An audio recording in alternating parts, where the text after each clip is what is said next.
केला, त्या क्षेत्राचं नाव केलं, देशाचं नाव केलं, समाजाचं नाव केलं. ज्या विभागातून निवडून जायचे त्या कोकण, सिंधुदुर्ग अशा सर्व क्षेत्रांना त्यांनी नाव मिळवून दिलं, नावलौकिक मिळवून दिला.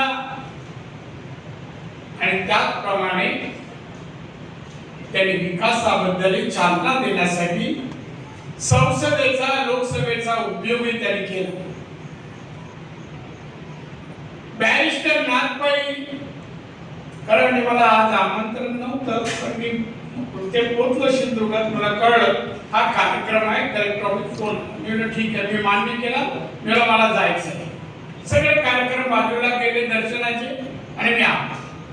का माझे पाय या कार्यक्रमाकडे ओढले गेले होते? नुसतं त्यांच्याबद्दल जे काय केलं हे सांगणं, पुस्तक आहे त्यांनी त्यांच्याबद्दल लिहिलेलं, बरीचशी माहिती आहे मुंबईच्या लायब्ररीतून मागवली. पण आपल्याला बॅरिस्टर नाथपाई व्यक्ती म्हणून, एक संसदपटू म्हणून, खासदार म्हणून त्यांनी केलेलं काम, कार्य, त्यांच्या अंगातले गुण, उत्तम वक्ते असू द्या, संसदपटू असू द्या, देश आणि समाजाकडे वाहून घेणारा त्यांचा गुण, मला असं वाटतं अशी माणसं आज किती आहे देशात, किती. मी घटना वाचत होतो त्यांच्या संसदेतील कामाबद्दल. त्यांचं पहिलं भाषण झालं संयुक्त महाराष्ट्राबद्दल, आणि पहिलं भाषण झाल्यानंतर अध्यक्ष बसले होते. त्यांचं भाषण संपतात ते खाली आले, म्हणजे त्यांच्या चेअरवरून ते खाली आले आणि आमच्या बॅरिस्टर नाथपाई साहेबांचं कौतुक केलं, पाठीवर हात ठेवला. हा अभिमान नुसतं बॅरिस्टर नाथपाई यांचा नाहीये, जिथून निवडून गेल्या त्या कोकणाचा आहे, महाराष्ट्राचा आहे आणि देशाचा आहे. की अशी व्यक्ती आमच्याकडे आहे. अहो, मंत्रमुग्ध करून टाकणं.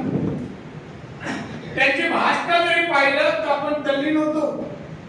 प्रत्यक्ष ज्यांनी ऐकलं त्यांचं काय, काही किस्से आमच्या किरणजींनी सांगितले.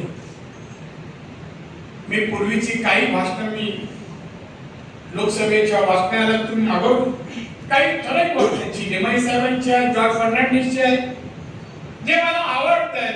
मला आत्ताचे बिहारचे मुख्यमंत्री आहेत त्यांची काही भाषण आवडतात. मी मागवायचं आणि वाचायचं आणि मग वाटायचं ही माणसं एवढं सगळं मिळवायला लावलं की काय कष्ट घ्यावं लागतं.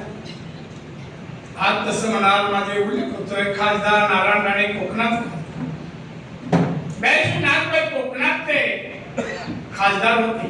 मीही कोकणाचा खासदार आहे, बरोबरी नाही होऊ शकत.